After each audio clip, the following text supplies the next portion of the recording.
Policia rrugore ka zbardhur dinamikën e aksidentit tragjik ku humbën jetën 4 të rinj. Referuar pamjeve të kamerave të sigurisë, automjeti Benz Mercedes ku ndodheshin të rinjt ka kryer parakalimin e 2 kamionëve që lëviznin në rrugën Vor-Fushkruj dhe më pas ka hyrë sërish në Karrexhat ku më pas është përplasur me betonjeren e ndaluar.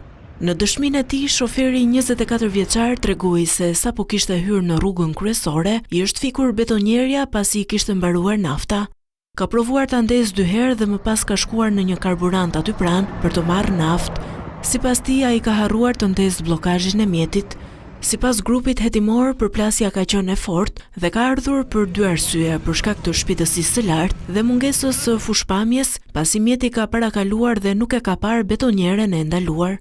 Në momentin e përplasjes, thot policia, makina ka qenë me shpejtësi rreth 170 km/h, ndërsa gjatë lëvizjes kur ka kryer edhe parakalimin, mund të ketë qenë me shpejtësi rreth 200 km/h.